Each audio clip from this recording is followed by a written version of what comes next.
Nobody के दौरे खड़े हो जाओ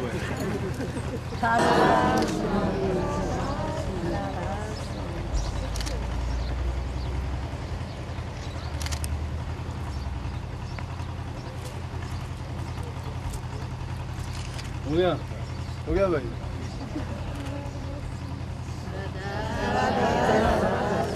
इसमें क्यों उड़ा है?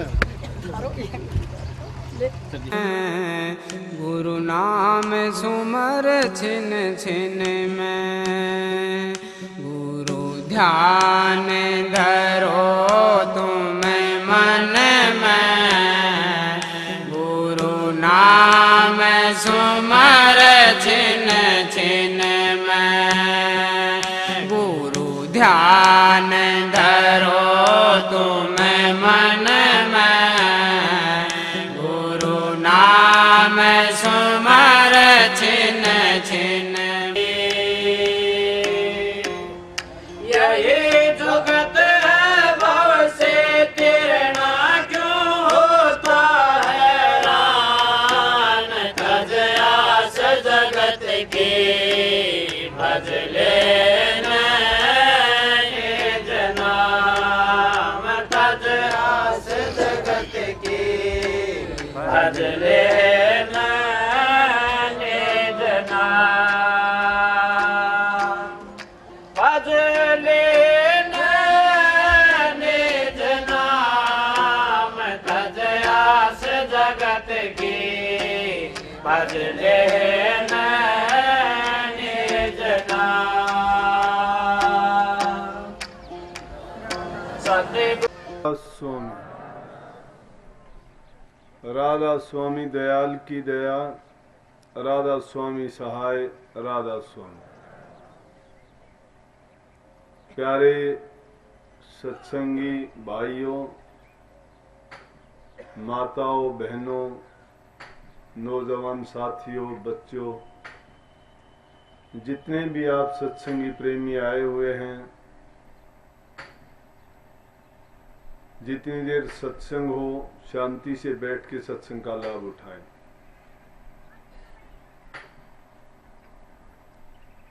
ये अपने थिरपाली में सत्संग तो पहले भी एक दो बार यहाँ हुए हैं। आश्रम ज्यादा होने के कारण समय यहाँ कम ही दे पाए हैं, फिर भी प्रेमी लोगों की भावना और उनके दिल की लगन, श्रद्धा ने ऐसा मजबूर किया कि समय न होते हुए भी यहाँ का समय देना पड़े। क्योंकि बार बार जाते हैं, कहते हैं जी हमारा आश्रम भी जाके देखो, कोई टाइम दो। तो मैंने सोचा था कि चलो घंटा 2 घंटा दे देंगे, लेकिन शायद इनकी मन की भावना ज्यादा ताकतवर थी, मेरी भावना दुर्बल थी, या यूं समझो कि दया का या प्यार का। क्योंकि जहां आदमी की पुकार सच्ची होती है तो वहां तो बड़ी से बड़ी ताकत, बड़ी से बड़ी शक्ति, परमात्मा भी झुक जाता है। तो मेरे दिल में भी ये बात आई कि जब जाना ही है तो 2 घंटे की बजाय और आधा 1 घंटा और फालतू सही, लेकिन जब जा ही रहे हैं तो कम से कम काम का इस ढंग से होना चाहिए जिससे प्रेमी जन सत्संगी संतुष्ट हो जाए। वैसे मेरा दिन तो खाली कोई होता नहीं है, मुझे तो सत्संग ही करना होता है। चाहे बाहर का प्रोग्राम हो, चाहे अपने जहाँ निवास करते हैं दिनोद का हो, या कहीं दूर दराज के अपने ही दूसरे केंद्र में जाना पड़े। कोई दिन बचता होगा, अगर कोई दिन बचता है तो दूसरे लोग भी चाहते हैं कभी कभी, जैसे कल महावीर जयंती के कार्यक्रम में जैन पंथ संप्रदाय के लिए वहां मुझे जाना पड़ा। मैं नहीं चाहता कि मेरे पास कोई आता है उसके भावनाओं को ठेस पहुंचे या मैं अपने मन से इनकार करूं। मैं तो ये चाहता हूं कि सबके दिल में प्रेम हो, सब भक्ति के मार्ग पर चलें। जैसा कबीर साहब ने इस शब्द में चेतावनी देते हुए कहा, कितनी सुंदर बात कही, पूरे जीवन की कथा को ऐसा चित्रण किया, ऐसा चित्र दिखाया, चेतावनी भी दी गई, उसके साथ साथ इंसान को ये बताया गया कि जिस जीवन को हम कुछ समझते हैं लेकिन वो कैसा है, जैसे कागज का घोड़ा। कागज का घोड़ा क्या है कि उसमें जीव नहीं है, जान नहीं है, उसमें बल नहीं है, वो चलता फिरता नहीं है, वो चेतन नहीं है। लेकिन इंसान जो पुतला है ये कुछ चेतन है, इसमें समझ भी है। लेकिन क्यों कहा कि ये कागज के घोड़े की तरह बना हुआ है, थोड़ी सी ठेस लगेगी खत्म हो जाएगा। अब कागज का घोड़ा है, उसको पानी भी उसको गड़ा सकता है, पवन उसको उड़ा सकती है, मिट्टी अग्नि उसको जला सकती है। ये 5 तत्व का खेल प्रकृति में है। इसमें भी ये जीव एक मुसाफिर के रूप में आया, लेकिन हंस कहा गया इसको कि अरे हंसा,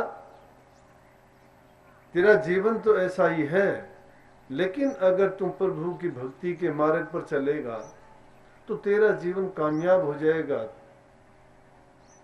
तुझे जो चीज मिली है वो दूसरे जीव को किसी को नहीं हासिल,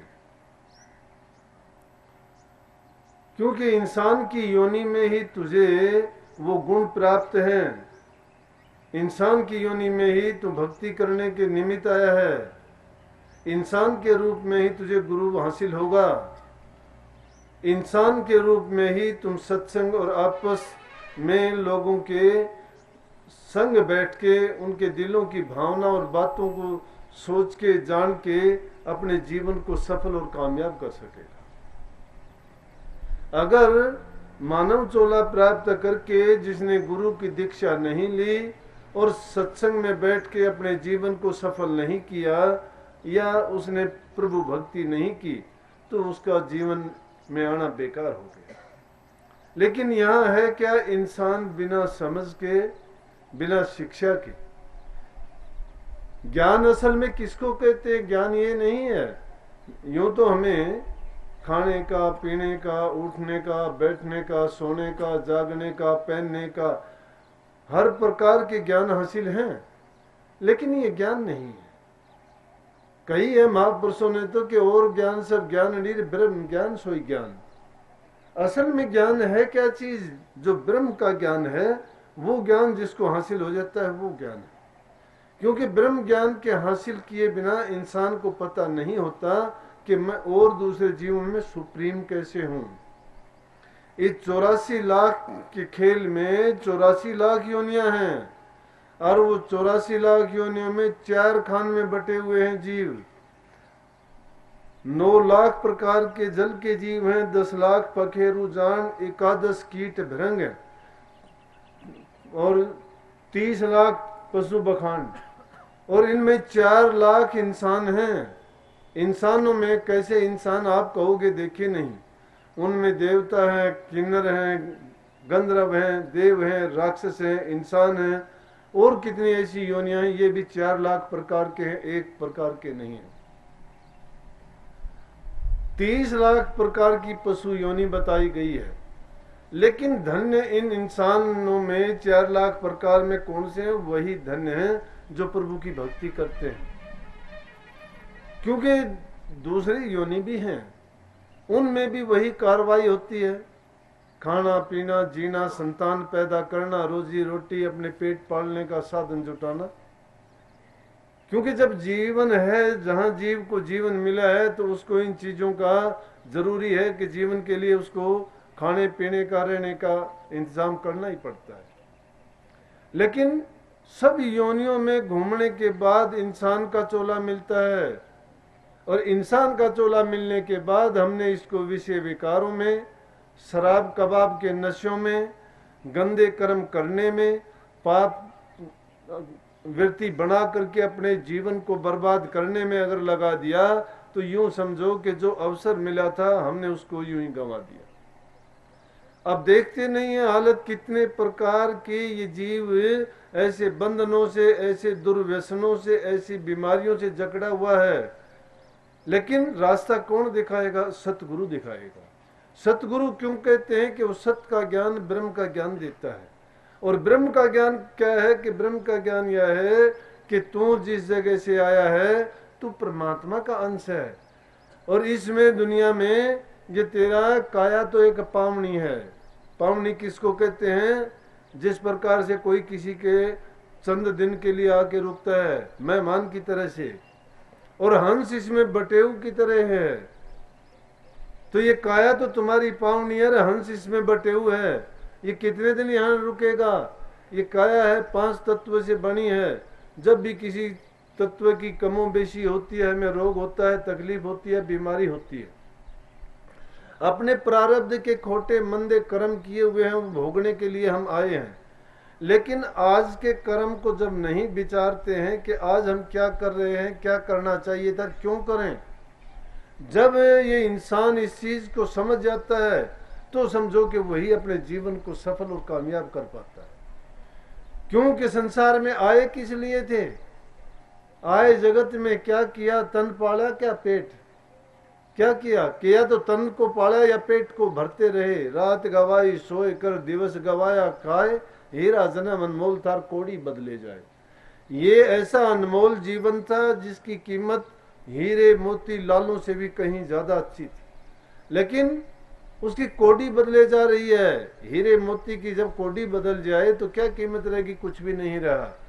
इसी प्रकार से ये जीवन तो बहुमूल्य था, लेकिन हमने क्या किया कि कोई शराब पीता है, कोई मांस मछली अंडे खाता है, कोई पाप कमाता है, कोई दूसरे जीवों को भरम में डालता है, कोई पाप कर्म करके किसी का आगा पीछा, चोरी डाके, ब्लैक मेलिंग, कितने आज संसार में ऐसे बुरे आदत इंसान ने पकड़ ली हैं। ये चिंता नहीं करते कि मेरे जीवन का अंत और परिणाम क्या हो। अरे आज अब अगर हम किसी को दुख देते हैं, इस नियम है कुदरत का कि जो इंसान जैसा करेगा वैसा फल भोगना पड़ेगा। अगर गंदे मंदे कर्म करते हैं तो परिणाम भी उसका गंदा होगा, अच्छा हो नहीं सकता। अगर हम कर्म अच्छे करेंगे तो उसका परिणाम अच्छा ही होगा, बुरा नहीं हो सकता। इसलिए जो कर्म करने में हमें उतना ही श्रम करना पड़े, उतनी ही मेहनत करनी पड़े, उतना ही बल लगाना पड़े, और उसके लिए उतनी ही हमें योजना बनानी पड़े। लेकिन एक का परिणाम तो नरकों में ले जाने वाला है, एक का परिणाम हमें इस जीवन को इतना सुंदर सुशोभित करता है कि जब तक जीवित रहते हैं तब तक हम सुख और आनंद से जीते हैं, खुशियों में अपना समय बीतता है। जब संसार को छोड़ के जाते हैं तो हमारा वासा उस जगह पे होता है कि जिससे मुड़ के संसार में कभी नहीं आना होता। क्योंकि संसार को सुख का घर तो मानना ही नहीं। यहाँ कदम कदम पे दुख है, ढेरों दुख हैं, किसी को शांति नहीं है किसी भी चीज में देखो। क्योंकि संसार के पदार्थ शांति देने वाले, सुख देने वाले नहीं है, तो उनसे हमें शांति कैसे मिलेगी। और इंसान अपनी अंधी दौड़ में क्या करता है कि कोई धन में जोड़ने में लगा है, कोई जमीन के खरीदने में लगा है, कोई मुर्गी फार्म के पाप कमाने में लगा है, कोई सुअर फार्म बना के पाप कमाता है। क्या करते हैं? उनको इंसान खाता है। अरे खाने के लिए कुदरत ने उसको बहुत अच्छे अच्छे तरकीब सामान और दिए हैं। कुदरत ने कितने अच्छे फल बनाए हैं, सब्जियां बनाई हैं, अन्न दिया गया है। वो न किसी को दुख देना, न तकलीफ देना। वो पकड़े के बाद में जब पेड़ उसको छोड़ देता है, वो तुम्हारे काम आता है, तुम्हारा